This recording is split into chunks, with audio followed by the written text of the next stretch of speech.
Tout d'abord, bonsoir. Bonsoir à l'ensemble du public.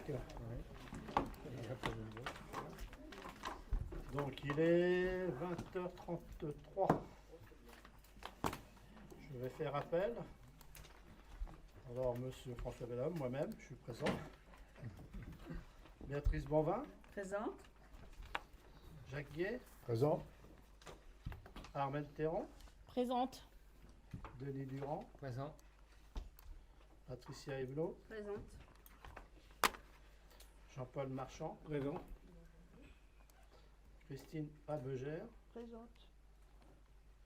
Dominique Bonnet. Présent. Marie-France Durand. Absente. Excusez. Excusez. Ouais. Excusez. Répondre à son truc. Jean-Joseph, absent, mais donne pouvoir à monsieur Jacques Guay. Oui. Simone Boulet. Présente. Guy David. Bizarre. Il y a un pouvoir normalement. Il y a un pouvoir. C'est qui le pouvoir? Dominique Bonnet. Oui. Oui, effectivement, c'est marqué. toute lettre. Il suffisait de regarder. Marc Baudelot. Présent. Présent. Philippe Poissonnier, absent, donne pouvoir à Simone Bellet. Sylvie Rouzet. Présente. Présente. Éric Rouanel. Stéphanie Richard Duhamel, absente, donne pouvoir à Patricia Evelot. Présente. Sonia Dukourov, absente, mais donne pouvoir à Christine Abegère. Emmanuel Sauteur, absent, mais donne pouvoir à M. Rouanel Éric. Cécile Combeau, Présente. Claire Carambeau, absente. Thomas Hamelot. Présent. Dalila Dorol. Bruno Epstan, absent, mais donne pouvoir à M. Amar Roland. Roland Amar, Présent. présent. Isabelle Marchand, absente, mais donne pouvoir à M. Fabrice Pichard. Hélène Charrier Présente. et Fabrice Pichard, Présent. présent. Maintenant, je demande qui veut être secrétaire de séance. Béatrice. Je veux bien. Béatrice. Tout le monde la nomme. D'accord. Tu viens de vacances, t'es Béatrice. Tu viens de vacances, Bon vent. Voilà. Alors, on va passer à l'approbation du procès verbal de la séance du conseil municipal du 6 juillet 2022. Ça n'a pas l'air de fonctionner. Si, si. Vous m'entendez? Oui. C'est bon? Ouais, Vous avez des questions à poser à ce sujet? Alors moi j'en profite pour remercier M. Jacques Guay de m'avoir présenté, étant donné que j'avais le Covid ce 6 juillet. Avec Merci plaisir. Jacques. Ouais, merci. Décision dans le cadre des délégations de pouvoir consenties au maire par le conseil. Alors, marché à procédure adaptée, aménagement de chemin doux le long de la RD 906, commune de Hanche, commune d'Épernon, rapporteur M. Bellhomme. Alors ça, c'est des chemins doux qui vont se faire, qui vont se réaliser entre le rond-point d'Ambert jusqu'au lycée. C'est rigolo?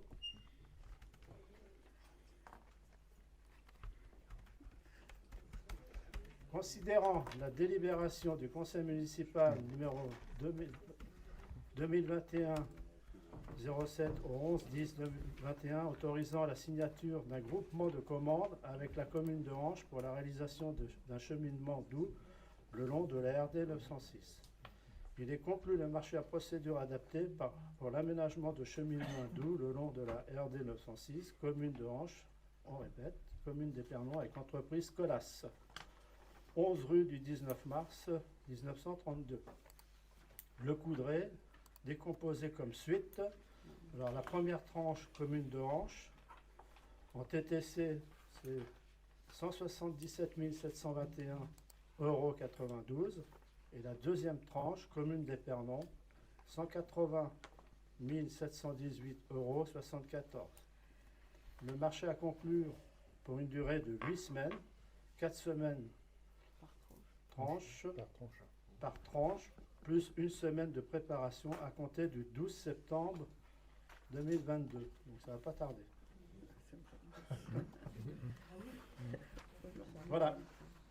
Maintenant, on va passer au point 2.2, arrêté pris depuis le 1er juillet 2022. Donc vous l'avez tous avec vous. Donc on vous a mis tous les arrêtés du mois de juillet et du mois d'août. On lit tout ou... Non, mais si vous avez des questions à poser sur les arrêtés, il n'y a pas de souci. Hein. Si vous avez vu, c'est bon? Ok? Ok.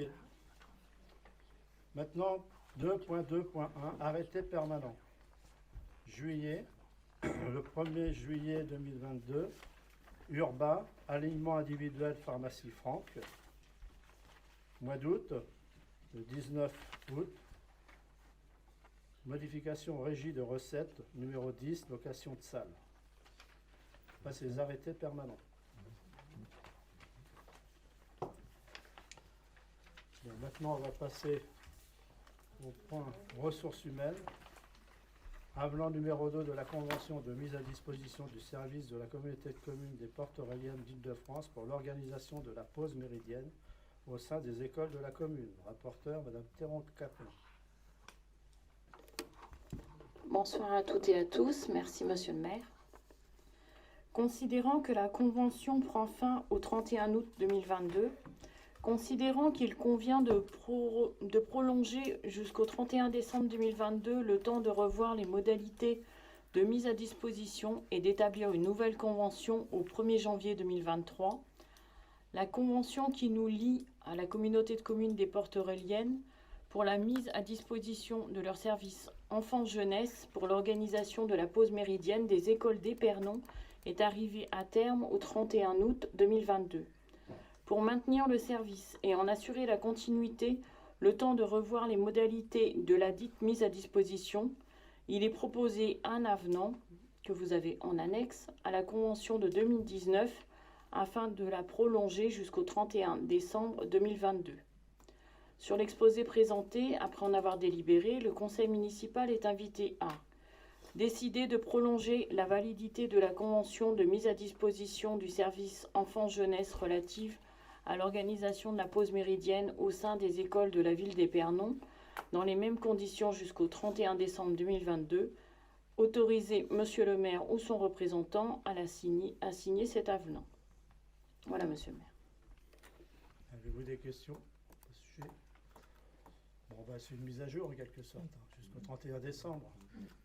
Et après, au mois de janvier, on mettra...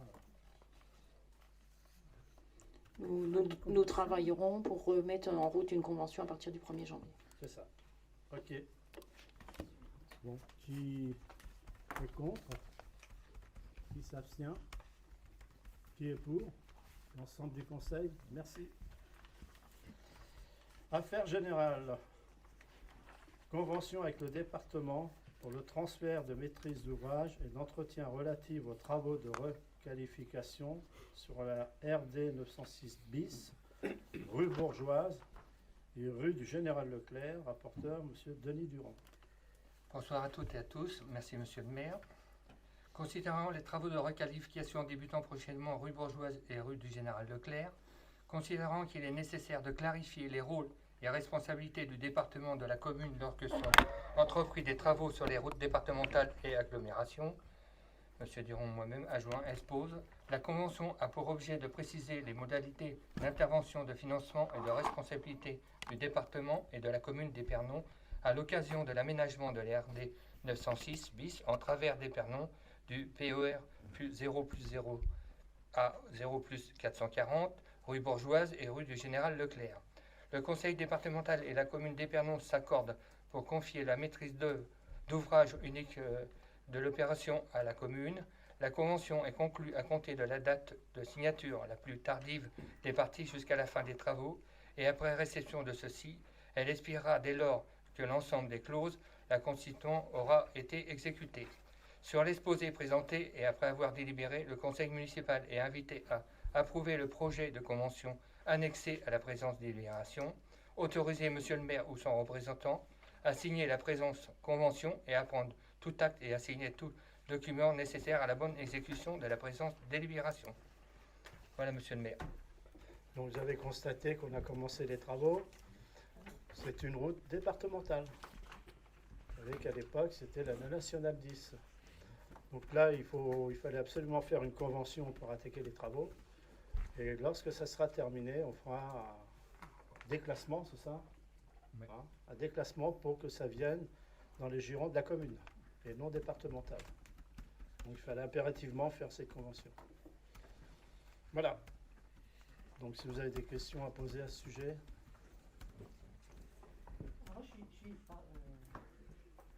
Pardon. Bonsoir à tous. Moi, je suis gênée par une chose, c'est pas le fait de passer, de classer, déclasser, pour que cette zone revienne évidemment dans la commune, ça en soi, il n'y a pas de souci. Mais je suis gênée par le type de travaux qu'on fait, non pas qu'il faille pas refaire la rue, on est bien d'accord. Simplement, c'est le choix des matériaux, le choix des ambiances qui, moi, me pose problème, encore et toujours. C'est-à-dire que j'ai l'impression qu'on n'a pas compris à Épernon que nous avons un centre-ville qui est triste et que c'est une des raisons pour lesquelles il est peu fréquenté et qu'il faut que sur nos chaussées, il aurait fallu qu'on arrive à égayer nos chaussées réellement. Et quand je vois le travail, alors extrêmement propre, hein, on en est d'accord, du parking du Ramponneau, d'abord j'assiste encore et encore à un empilement de nouveaux matériaux. Alors je ne parle pas des grès, hein, qui se sont bien choisis, mais d'un côté j'ai du bitume gris foncé, de l'autre côté j'ai du bitume noir, de l'autre côté j'ai des pavés, de l'autre côté j'ai des bordures en béton. Par-dessus ça, je mets du verre pétard sur les places de... Et au bout d'un moment, et je crois qu'on va pas dans le bon sens. Et moi, je pense que notre ville, elle a un problème. Elle n'a pas un véritable homme de l'art, architecte du patrimoine, qui regarde le problème dans son ensemble, en tout cas pas avec l'œil esthétique que nous devrions avoir dans notre ville. Et du coup, voilà, vraiment, je ne renie pas qu'il faille faire les choses. On est bien d'accord qu'il faut réaménager notre centre-ville. C'est une évidence. Ça tombe sous le sens, on le constate tous les jours, surtout nous qui vivons en centre-ville et qui discutons tous les jours avec les habitants, et plus, et en plus quand on fait venir du monde.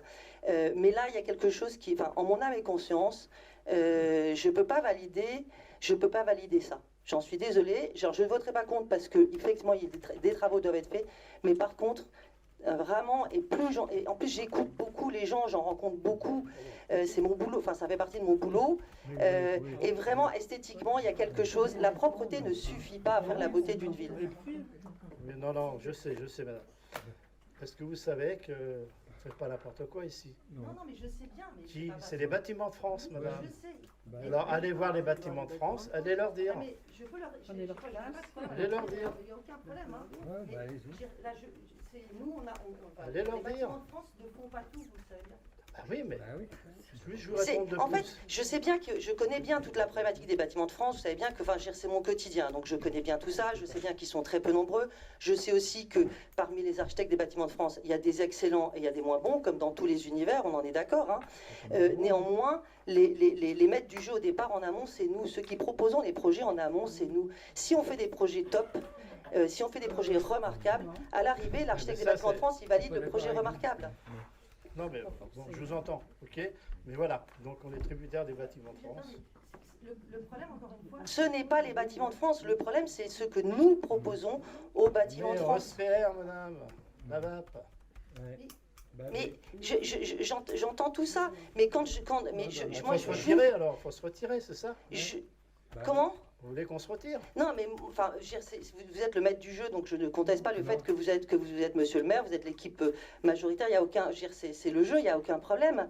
Simplement moi, conseillère municipale d'Épernon, en mon âme et conscience, professionnelle du monde de l'esthétique patrimoniale et architecturale et enfin, c'est mon quotidien, donc effectivement j'ai un œil qui est peut-être plus acéré que la moyenne des gens, et c'est ce dont je veux faire profiter Épernon. Il y a le coup, madame. Hein. Il y a le coup. Mais la question, c'est pas le. En fait, Si, madame. la Si. question, c'est des Si, idées. si, Monsieur le madame. maire, Il y a le coût. je connais ça tous les jours. On peut faire quelque chose de très je- bien, je- mais je multiplié par connais deux, ça. hein. Croyez-moi, je connais ça parfaitement, Oui, puisque mais je sais, madame. je suis confrontée aux mêmes choses, n'arrêtez pas de le dire. Non, non, mais je suis confrontée aux mêmes problématiques enfin, j'ai la problématique de l'achat, vente et du client et du budget du client. On connaît tous ça. Enfin, tous ceux qui sont dans, on est nombreux à connaître ça. Simplement, après, c'est une question d'idée. En mon âme et conscience, il y a quelque chose qui va pas dans le bon sens. Et ça me On verra désole. quand ça sera terminé. On en reparlera. Oui, non, mais absolument. Mais Parce que là, bon, on voit le parking du Ramponneau, il est un fait, ça fait plat, c'est pas non, non, mais c'est terrible. propre, Mais c'est propre. ça va il va y avoir de la végétation on est bien, non, mais qu'il n'y c'est avait propre. pas avant, Non, mais ça on va est- être différent.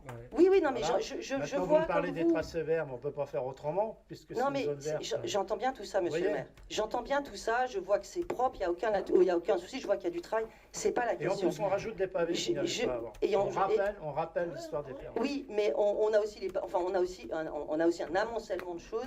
Enfin, il y a un problème de cohérence dans notre ville. On avait fait un choix de pavés de couleur, On les a retirés. on nous les a enlevés. Bah oui. Non mais je Non, sais mais pas je vous quel fais est le comprendre, dossier. madame. Non, mais j'entends bien voyez tout ça. Je sais très bien comment tous les projets marchent. Je sais que c'est compliqué, etc. Il n'y a pas de souci. Simplement, je pense que nos choix ne sont pas les bons. Et je pense que nous n'avons pas, à Épernon, trouvé la bonne idée cohérente, efficace, joyeuse, heureuse pour que ce centre-ville rayonne. Du contribuable, monsieur le maire. Ben oui, non, mais- Et ça n'est pas, c'est vraiment une question d'idée.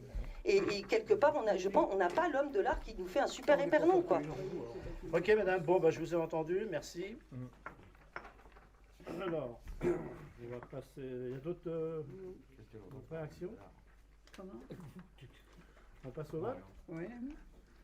Qui est contre? Qui s'abstient?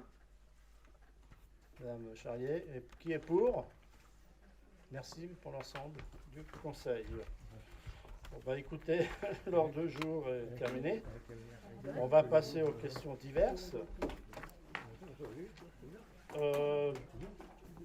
Concernant les écoles, madame Bonvin. Bonsoir à tous. Donc la rentrée s'est plutôt bien passée, il n'y a pas eu de problème. Je peux vous informer qu'il y a une nouvelle directrice à l'école Billardière maternelle, Madame Sanchez, qui était déjà dans les différentes écoles en tant que remplaçante. Et là, donc, elle a pris le poste de la direction. Apparemment, pour l'instant, il n'y a pas de problème. Le seul petit bémol qu'on pourrait avoir, c'est les parents qui oublient d'inscrire leurs enfants à la cantine. Et donc, ben voilà, ça c'est comme tous les ans, quoi. Il y a un certain nombre de personnes qui mettent leurs enfants à la cantine et les enfants ne sont pas inscrits. On est obligé de les rappeler une fois, deux fois, trois fois, comme tous les ans, depuis toujours. Voilà, sinon tout va bien. Ah oui, au collège, il y a un nouveau principal, monsieur Lebouc, Sébastien Lebouc, qui est venu nous voir aujourd'hui, qui a l'air très très dynamique, donc à suivre, on va voir comment ça se passe. Voilà. Voilà. La Saint-Fiac. Alors oui, le Saint-Fiacre cette année commencera à partir du 16 septembre, donc le vendredi soir, avec un concert de la Compagnie des Balcons à 20h30. Elle continuera ensuite le samedi 17 septembre avec une animation sur le parking des Prairiales avec des terrains de basket en 3x3 avec des compétitions. Le soir, un autre groupe musical jouera donc sur le podium qui sera sur la place Aristide Briand à 20h. Le dimanche 18 septembre, donc le traditionnel vide-grenier, mais avec des animations sur le podium du département, avec le concert de l'OHE, les danses de la CE, sans oublier la remise de prix des jardins et balcons fleuris. La fête foraine sur le forum comme à l'accoutumée, et puis il y aura des animations pour les enfants, notamment des stands de maquillage et ballons. Voilà. À noter aussi pour le samedi, nous devions normalement avoir les trois forces armées, terre, air et marine sur les prairiales. Au vu des actualités, ils ont été réquisitionnés pour d'autres choses, pour d'autres missions. Et donc par contre, le CIRFA sera bien présent le samedi après-midi pour les personnes qui souhaitent avoir plus d'informations sur les métiers de l'armée de l'air, de terre et de la marine. Voilà. Ok, merci. vous êtes conviés, vous allez avoir une invitation concernant l'inauguration du centre de secours qui se trouve à Hanches. Vendredi à 18 h. Bon, là, j'ai devant moi une question écrite de monsieur Bruno Estampe. La question climatique, si souvent évoquée, est pourtant si peu prise en compte dans nos fonctionnements quotidiens, a pris depuis cette année une résonance plus particulière au travers de plusieurs épisodes climatiques, canicules, manque d'eau, orages violents. Par ailleurs, la guerre en Ukraine a engendré une crise énergétique qui a nécessité que l'État intervienne afin d'éviter à nos concitoyens de voir leurs factures exploser. Notre collectivité, comme les autres, va devoir faire face à l'explosion de ces factures énergétiques, nous imposant de modifier nos pratiques, notre fonctionnement. Lors du précédent mandat, ainsi qu'au début de celui-ci, nous vous avions interrogé sur les économies pouvant être engagées. Pour rappel, nous avions proposé la baisse de l'intensité de l'éclairage public, sa coupure entre le dernier train et le premier sur certains quartiers, la mise en place de radars ou capteurs déclenchant l'allumage lors du passage piéton. Informations à propos du dernier train. Ça t'a répondu. Nous avions aussi évoqué, si vous pouvez vous passer un peu du portable, ça serait bien quand même. Mais il est coupé, hein. Merci. Vous nous aviez indiqué en réponse d'une part que le contrat en cours permettait de faire des économies de dépenses et d'autre part que notre équipement actuel ne permettait pas de réduire ou éteindre les lumières sur la commune. Aujourd'hui, il convient au vu de cette crise de faire évoluer notre gestion des énergies sur le plan national ainsi que sur notre commune, afin de réaliser des économies d'énergie et d'éviter l'explosion de nos lignes budgétaires correspondantes. Dans ce contexte, pouvez-vous indiquer à notre Assemblée les axes de réflexion que vous avez peut-être déjà engagés? Pouvez-vous nous indiquer pour rappel les contrats en cours, aussi bien électriques que gaz et fuel, l'état de la flotte des véhicules, nombre et état? Pouvez-vous nous rappeler les montants, le coût de fonctionnement de ces fluides dans les 3 derniers comptes administratifs et budgétés dans les derniers BP? Et le montant prévisionnel pour 2022 suite aux diverses augmentations des fluides. Il nous semble que cette question doit être prioritaire. Nous proposons qu'une commission spécifique représentative du groupe d'élus au Conseil soit mise en place avec pour objectif de pouvoir vous proposer différentes pistes d'évolution tout en associant aussi nos concitoyens car ce sont des acteurs majeurs dans cette prise de conscience et parce que notre budget est financé en majorité par leurs impôts. Nous vous remercions des réponses et informations que nous sommes apportées lors du conseil d'aujourd'hui. Bon, bah écoutez, je comprends très bien M. Bruno Estampe, sur le fond, il a raison. Donc au dernier bureau des adjoints, on en a parlé, ça a été un thème important. Donc effectivement, on va travailler, on va faire il y a la commission travaux des développements durables, c'est ça? Il va falloir réunir le plus vite possible.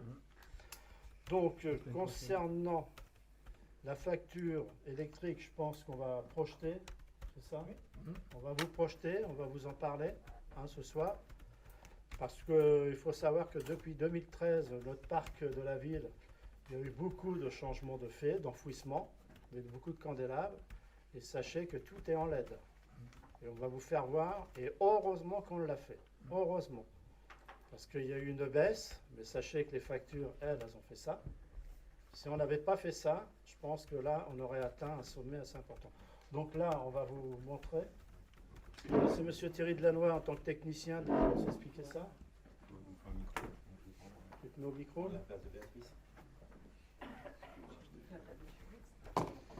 Et puis effectivement, on va travailler ensemble. Alors, la commission doit se réunir au plus vite.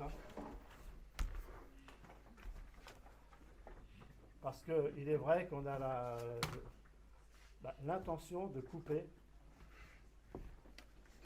Il est vrai qu'on va, je ne le dis pas ce soir, je ne sais pas, mais j'ai l'intention de couper la commune de minuit au dernier train, jusqu'à 4 h du matin. Maintenant, comment on va faire fonctionner tout ça? S'il y a des systèmes, de façon... que les gens ne se trouvent pas dans le noir. Hein. Il y a le système du portable, le système de... Enfin voilà, bref, je dis rien de plus, mais on va le faire. Voilà. Donc, Est-ce que vous voyez là? attends, ça va venir. C'est en train de chauffer. Donc pour rebondir sur les propos de Monsieur le maire, je tiens à préciser que Épernon est engagé dans des contrats de performance énergétique depuis 2008 pour le chauffage et depuis 2009 pour l'éclairage public. C'est des contrats qui se sont succédés. Le dernier date de 2013. Mais on avait commencé avant. On a commencé avant déjà pour résorber le parc de vieilles chaudières et surtout les énergies fuel. On n'a plus de contrat au fuel sur la ville. C'est qu'au gaz et électricité. En termes d'éclairage public, on a d'abord commencé à rénover notre parc sur la dangerosité des mâts, puis sur les sources d'éclairage. Le but du premier contrat était de juguler la hausse tarifaire des taxes annoncées, ce qui nous a permis pendant le premier contrat d'avoir une facture en euros constants stable pendant 6 ans, un peu moins de 6 ans.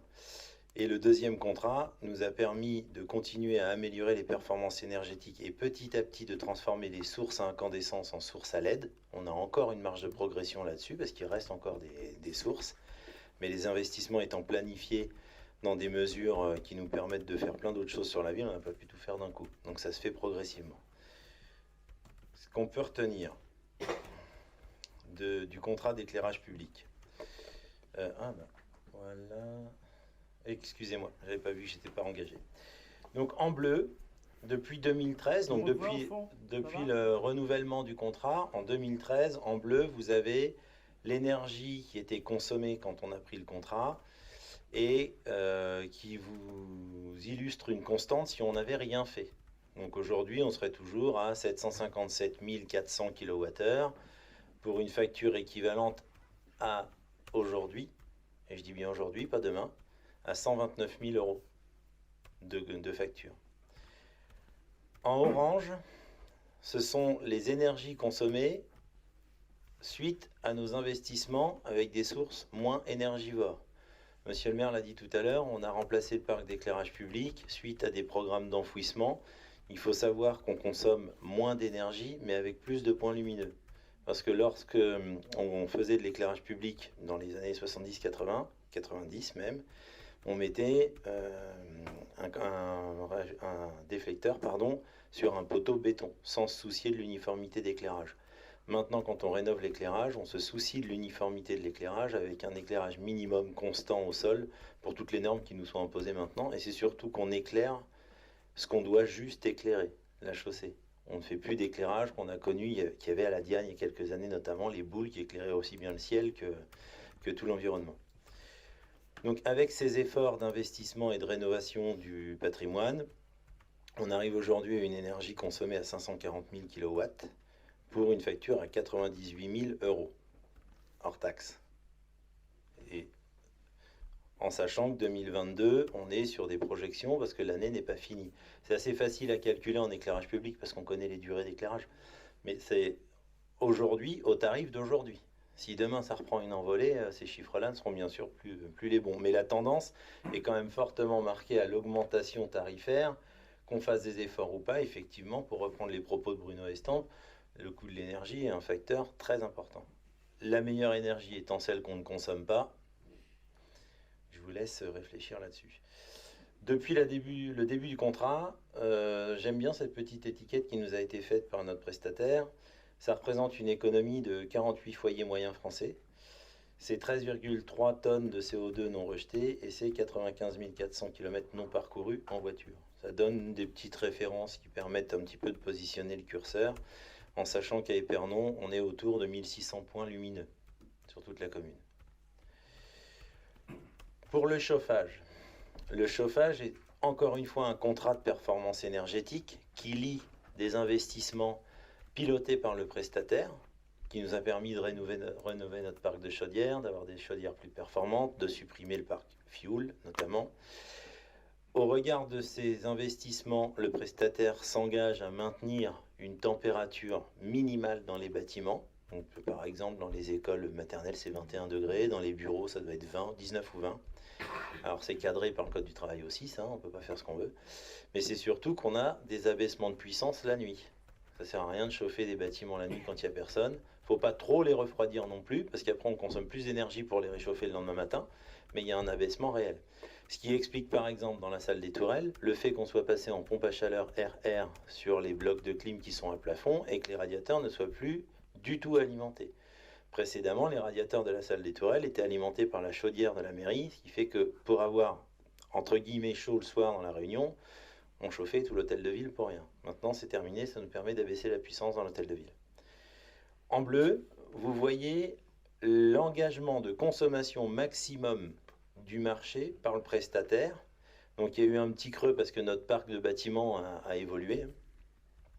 Et en vert, on a la consommation réelle. Donc on voit quand même que la tendance de l'engagement et de la consommation réelle sont clairement à la baisse. En sachant que les rigueurs climatiques sont gommées avec des formules alambiquées dont je vais vous passer les détails ce soir, mais on se reporte sur ce qu'on appelle des degrés jours unifiés qui permet d'avoir une unité comparable d'une année sur l'autre, d'un hiver doux à un hiver plus rude. Ces consommations se sont traduites, je vous ai fait un petit focus sur les dernières années, on a eu une variation, alors l'échelle a changé, donc ça donne des proportions qui sont énormes, mais on a eu une variation de consommation substantielle, toujours dans la courbe infléchie de la consommation et de l'engagement, et en rouge, on a l'envolée tarifaire.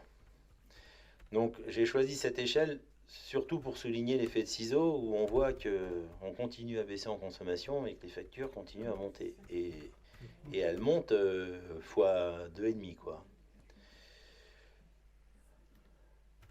En termes de budget, j'insiste sur le fait que les chiffres que je vous ai présentés pour 2022, tant en éclairage public qu'en chauffage, sont des projections. L'année n'étant pas terminée, on est parti sur des consommations d'année normale. Pour 2022, en électricité, alors j'étais pris de court si on veut, j'ai pas pu vous faire un document détaillé.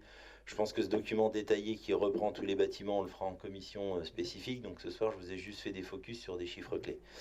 On avait en électricité 273 000 euros de crédité, dont 100 000 euros d'éclairage public. En sachant, j'insiste, que les budgets sont TTC et que je vous ai présenté des courbes hors taxe. C'est-à-dire que là, effectivement, comme le disait monsieur le maire, il est urgent d'agir pour juguler cette envolée. Parce que 98 000 hors taxes programmés pour 100 000 euros de budget, TTC, il y a un couac. En gaz, on est à peu près sur les mêmes volumes, hein, 221 000 euros budgétés pour 235 000 euros hors taxes projetés. Et en carburant, ça c'est pour les véhicules, on est à 25 000 euros. Et la consommation, je ne l'ai plus en tête, mais pour l'instant, on a budgété plus que ce qu'on a consommé. Enfin, tout ça pour dire que, encore une fois, je me répète, et là, je prends une casquette de technicien et sans aucun discours politique, hein, la meilleure énergie, c'est celle qu'on ne consomme pas. Donc, reste à savoir ce qu'on fait. Effectivement, projeter de couper la lumière, d'abaisser la puissance ou d'avoir des pistes qui nous permettent de ne pas subir cette envolée. Ça va nécessiter des concessions, c'est sûr, parce qu'on aura peut-être, entre guillemets, moins de confort. On va peut-être encore, enfin, vraisemblablement, de toute façon, on va en discuter avec notre prestataire de chauffage, mais diminuer dans la limite de l'acceptable les degrés dans les bâtiments pour baisser la consommation. On a eu une question aussi autour de la flotte de véhicules. Alors ça, c'est l'ensemble des véhicules de la commune. Il y a 21 véhicules et après, vous verrez les engins agricoles, les engins qui nous permettent d'entretenir les espaces verts et le stade. On a un parc de véhicules qui est relativement vieillissant pour la partie centrale du tableau, qui est remplacé, on a commencé cette année d'ailleurs, enfin l'année dernière, par des véhicules électriques. Électriques ou ceux qui roulent beaucoup, il n'y en a pas énormément, il y en a 4 dans la direction, on va passer en hybride. Mais pour l'instant, on est encore sur des énergies essence ou diesel. Sur les contrats de location, à la fin du contrat de location, on va s'orienter vers des énergies qui soient plus propres. Et quand on est en rénovation sur les véhicules de propriété au centre technique, parce qu'on les fait vivre longtemps, nos véhicules, ils n'ont pas beaucoup de kilomètres, mais beaucoup d'années. et ils sont plus usés par les petits trajets que par la route. Ces véhicules-là, on va les remplacer par des véhicules électriques. On a commencé, vous l'avez après, bon, ça c'est tout le parc d'engins d'entretien du stade. Là aussi, sur les petits engins à moteur, on passe sur des engins électriques, taille-haie, souffleurs, débroussailleurs.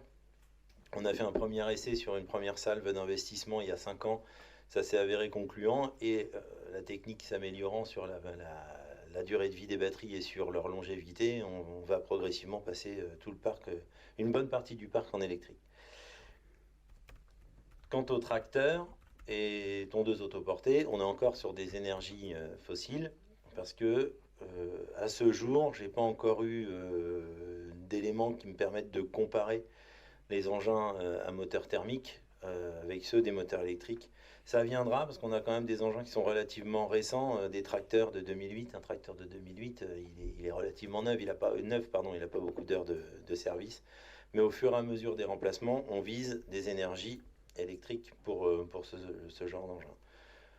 Pour illustrer les propos, en 2022, on a acheté un véhicule pour le CTM, pour le menuisier, véhicule qu'on a pris électrique. C'est un investissement de 42 000 € quand même sur ce véhicule, qui descendrait à 31 000 si c'était un moteur thermique. Donc, bon, il y a des aides, il y a des subventions. Après, il faut faire la relation avec la consommation et l'énergie qu'on met dedans. Bon, globalement, on est plutôt favorable à cet achat. J'ai voulu comparer avec des locations, parce qu'on a une bonne partie du parc de véhicules de la mairie qui est en location avec contrat entretien. Aujourd'hui, l'énergie électrique en location, c'est hors de prix. Il vaut mieux l'acheter, parce qu'en plus, on bénéficie de subventions qu'on n'a pas en location. L'idée, c'est quand même de s'inscrire dans une dynamique de revente assez jeune dans l'âge du véhicule et de ne pas le laisser vieillir. Et en 2023, il y a un véhicule qui arrive en fin de location, qu'on va remplacer aussi, là encore, par un véhicule électrique. Et les 2 autres véhicules de location, on passera sur de l'énergie hybride, parce que ce sont des véhicules qui roulent un peu plus. C'est le mien, le véhicule du DGS et le véhicule des Prairiales de Caroline, qui va des fois jusqu'en Avignon pour le boulot. Voilà, j'espère avoir été assez clair. Je peux répondre à vos questions si le besoin en était. On sera beaucoup plus précis, notamment sur le volet bâtiment. On va mettre en place des méthodes de suivi où à chaque facture, on va pouvoir pointer la consommation en kilowattheure, avec bien sûr un œil sur les euros, en sachant qu'aujourd'hui, il n'y a plus rien de comparable parce que à facture équivalente, on ne maîtrise plus la facturation, quoi. Merci. Donc voilà. Bon, vous avez constaté quand même que des efforts ont été faits au sein de la commune. Alors sachez que bon, M. Denis Durand a travaillé là-dessus avec les services techniques. Ouais. Je pense que mettre des photovoltaïques sur le CTM. Récupération d'eau aussi. Ouais. Faire un bassin derrière. Et On travaille beaucoup là-dessus. Et puis mettre des engins pour désherber vapeur. Pour désherber au lieu du gaz, c'est à vapeur. Ouais. D'accord. Ok. Donc voilà. Donc M. Bruno Estompe, c'est pas anodin sa question, hein, je le reconnais, hein, ça, il a raison. On ne peut pas être contre ça. Donc on va beaucoup travailler là-dessus. Voilà. Après, juste une observation qui concerne, alors même si c'est pas un bâtiment de la ville, hein, qui concerne la question du collège, qui est éclairé constamment par un nombre, je ne sais pas combien il y a d'éclairages qui tournent au collège, mais ils tournent jour, enfin ils tournent en permanence, y compris en plein été. Il n'y a jamais personne, y a pas, la cour elle n'est pas traversée de gens depuis... Donc voilà, quand on va travailler ce sujet-là pour la commune, il serait bon que le collège le travaille également. On en parlait au département, oui, vous avez raison, effectivement. Donc voilà. Donc écoutez, vous avez des questions? Oui, juste une question. Bien sûr, il y a certains véhicules qui sont en location. Est-ce que éventuellement, vu quand même le facteur exceptionnel de montée du prix de l'énergie, on ne peut pas malgré tout essayer avec le prestataire de renégocier un contrat sans attendre la fin du contrat pour avoir un véhicule plus propre auparavant. Bon, voilà, parce que c'est des circonstances exceptionnelles. Possible, et des fois, dans le cadre de bonnes relations commerciales, pour conserver un client, bon, ils peuvent peut-être faire un effort. Voilà. Oui, non, mais tout est possible. Hein. Pas de... Je pense pas que c'est évident, c'est compliqué que ça. Votre remarque est très juste, mais c'est plus compliqué que ça, parce que nos contrats s'accompagnent à chaque renégociation de renégociation tarifaire et de pénalité ou d'indemnité si on rend le véhicule plus tôt. Et en termes de pérennité de clientèle, vu qu'on est soumis à la règle de la commande publique, on ne peut pas, entre guillemets, se marier avec un prestataire, même si globalement, depuis les 10 dernières années, Peugeot a remporté 90% des marchés. Les 2 derniers ont été remportés par Citroën, qui n'est pas dans le secteur, c'est le même groupe, hein, mais ils se battent vraiment sur les tarifs qu'ils nous proposent en location et la renégociation des contrats. J'ai essayé de lancer des lignes.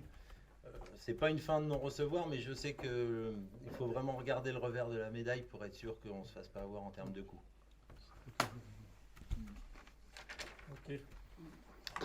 Juste pour mémoire, le président de la République est demandé dans les bâtiments d'État 19 degrés au plus. Oui, c'est ce qu'on va faire. Alors oui, sachez que la mairie, les fenêtres ont été changées. Il en reste quelques-unes. Je peux voir, il y a une sacrée différence. Vous savez, au moment de la canicule, eh ben, en mairie, on était vraiment bien. Avant, il faisait chaud parce que la chaleur, elle rentrait. Et là, on s'est aperçu que la chaleur ne rentrait pas. Et c'est très efficace. Je pense que là, on a fait un très bon investissement et on le verra au niveau du chauffage. Ça, c'est clair. Très important. Voilà. Voilà. Est-ce qu'il y a d'autres questions? Parce qu'après, je pense que je vais répondre à nos amis là-bas au fond, mais je vais clôturer le conseil municipal. Oui, madame. Juste une chose, parce qu'il y a beaucoup d'inquiétudes autour de la question de l'antenne, beaucoup de bruissement dans les permis. Voilà. Attendez, j'ai dit que j'allais répondre après. D'accord. Non mais je sais pas. Je clôture et après je vais répondre. Ah, mais voilà, ça fait partie Voilà. du conseil Voilà. des questions diverses. Oui. C'est Non, juste, je pose juste le sujet. Non, non, ok. J'en ai vite accaparé.